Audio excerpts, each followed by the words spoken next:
Hey, it's Jared. Today I'm going to talk about my bullet journal, my daily log, and the fact that it is analog, a traditional journal, which is not something that you're probably familiar to seeing from me. I have been producing a lot of content on Notion and how I'm utilizing Notion in my life for business, productivity, organization, all of that stuff. And I'm still using Notion for a lot of the different aspects of my life because I like the ability to connect and interlink things and find things as I may need to go back and come across them. But when it comes to journaling and taking notes and having a standard structure for my day, I found that Notion can sometimes overcomplicate. There's too many things in Notion that I'm utilizing it for. It's hard to have a distraction-free zone within a piece of software that you do a lot of other things in. I started kind of going back to handwriting in a journal several months ago, back in December, when I went completely off grid for almost 2 days, no technology at all. And I took a little notebook and just jotted down all of my thoughts. That was really good therapy for me, not to have any technology and be thinking about where does this need to be structured or categorized or tagged and what area does this need to go in. There's too many things that I found I am complicating with just getting ideas and thoughts out of my head. I've realized that maybe I need to live in a world where there is an analog form of what I'm doing and there's also a digital form. The benefits that come with something like Notion, where I can interconnect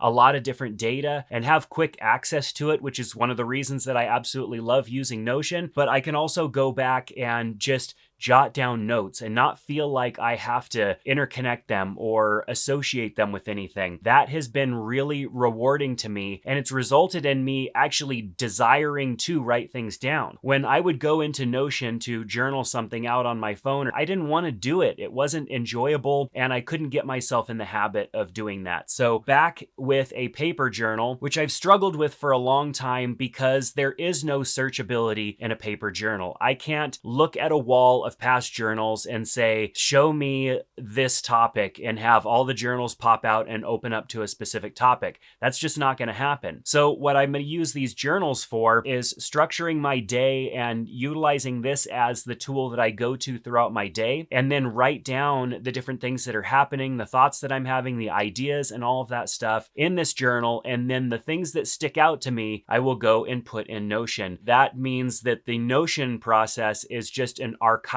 process. So it leaves the enjoyment of jotting down ideas and thoughts and expressing myself in that way to the analog, and it leaves the archival and the structure and the ability to recall that information to the digital. I'm doing this at the very beginning of this process, having only done this type of bullet journaling and daily logging for about a week and a half now, because I want to come back to this video and be able to see where I was at and see where things differ. So let's walk through my setup. This is just a standard leather-bound dot grid journal. I will link to this journal down in the description below. We have our table of contents, which is not very far along right now. I've just got my goals for the year, my February calendar, and the start number of the page for my February daily pages. I also built out just a little key so that I can remember what these different icons will mean based on when I'm using them. Very simple, like check mark for done. Some of these are borrowed from bullet journaling, and some of them are borrowed from the Full Focus Planner, which I've used in the past as well. So you can see here are some of my annual goals that I have written down. These are mostly personal goals. They're not business related goals or career related goals. I need to add in a few more of those. I really didn't start out the year with any of those types of goals in mind, and so I'm still processing and thinking through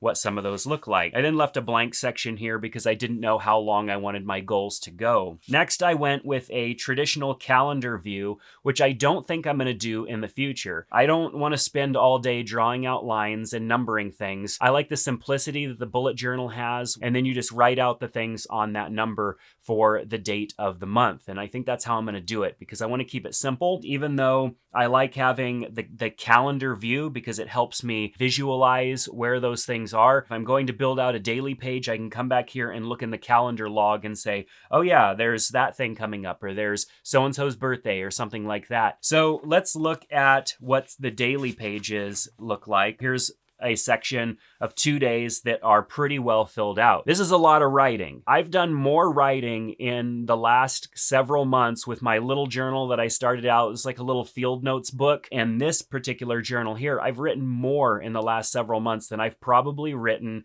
in the last 15 years. I mean, I have avoided writing so much because I don't like my handwriting, first of all. It's a mess. And I was also actively trying to avoid putting all of the information that comes out of me into something that isn't really practical. It's not practical to use a journal like this. I don't want to carry it around with me all the time. I wanted to have everything in my phone, but I found no perfect app or solution that doesn't get in the way somehow of me wanting to utilize it in the way that I can utilize something like this. The layout of my page is essentially the date at the top, my main 3 tasks for the day that I want to achieve. These are things that are going to be bigger items that if all I get done are these main 3 tasks, then great, that's all I get done. That I borrowed from the Full Focus Planner, taking the idea of distilling down what's important to get done that day and just having a few items so that it's not overwhelming. And then I have other tasks, which usually I start out the day without really anything there. It's tasks that I identify throughout the day that need to be added, or if it's something that is lower priority, I could put it in that list. And if I get to it, great. If I don't,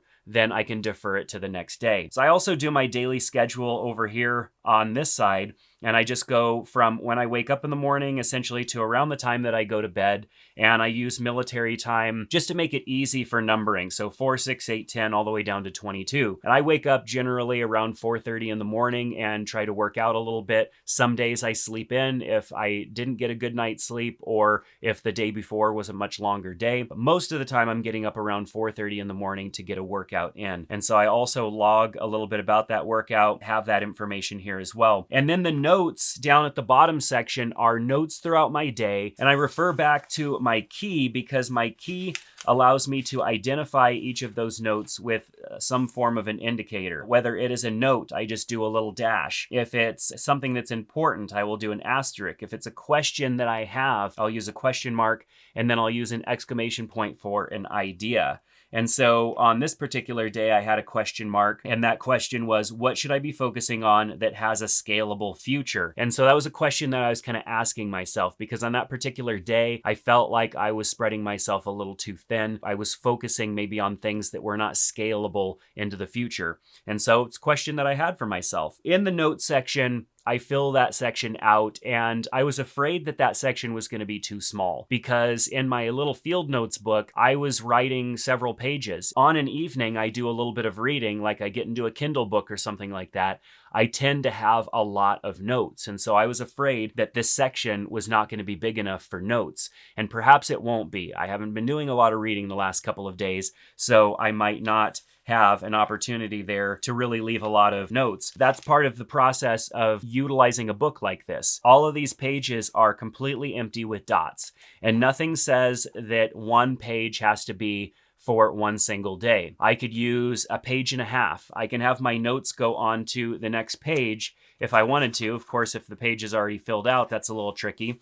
But I can have my notes go on to the next page, and then I can start the next day halfway down the page. This is a process that is evolving as I spend more time trying to figure out what works best for me. So while this essentially is bullet journaling, and a bullet journal can be configured and set up pretty much however you want, it just has a standard flow, which is that you have an index, that you have a calendar, that you have daily pages or something like that. There's a lot of other things that you can add into a bullet journal. You can borrow ideas from other journals like I did, like the idea of the main 3 tasks from Full Focus Planner. Having a note section is pretty common for most journaling like this. And so you can build out something that works for you. And what you need to avoid, which is what I remind myself, is that it doesn't have to be perfect. You can't set up a journal for the first time and have it be right for the rest of your year or for several months or however long that journal is going to be utilized before it's full. You can't set it up completely and then adhere to it. If you're a person like me who's constantly tweaking and changing things, the best thing to do is only go a couple of days advance with your daily pages. So I'm just a couple of days, actually this is today that I'm filming this. I don't even have tomorrow down yet. And so if I don't go too far in advance into the future with my daily pages, because I can always revert back to the actual calendar to see if there's anything coming up, then I can change and make adjustments to my daily page format as I go, and I don't end up feeling stuck or frustrated because I went with something that's a fixed layout. And that was the frustration that I had with the bullet journals that you can buy that are already set up, with other journals that are guided journals like the Full Focus Planner and stuff like that. There are journals that are great, and for somebody who just wants to jump in and not worry about the configuration and the customization, those are great options. But for me, I like to tweak things. I like to have more room when I need it or less room when I don't, and I don't like having a ton of empty space because I feel like I'm wasting it. This is the best solution for me for right now. So let me know what you think down in the comment section below. I'm going through this journey of it being hybrid, being analog for my daily logging and my journaling and all of that good stuff, and being digital for most of the things that I do within Notion. If you haven't seen any of my past Notion videos, definitely check them out. I've got tons of free templates for the different things that I utilize Notion for, so make sure to check those out. I also have a Notion course, which is fantastic if you're wanting to learn how to use Notion, but don't feel like you have to adhere to one system. Notion is great, and it's a great digital platform, but don't feel like you have to live in it completely. It's okay to go analog and then also have a digital tool that you utilize for archival and for searching and for easily accessing your information. Once I complete this journal and archive it and move on to the next one, it won't travel with me. So I won't have access to any of this information unless I take the highlights out of what I have here and I put them in something like Notion, where then I can search for them and find that information. So that'll be an interesting process too. Make sure to subscribe so that you can follow along on my journey and get access to any other content that I put out between now and then. Thanks so much for being here, and I hope to see you back in another one soon. Take care.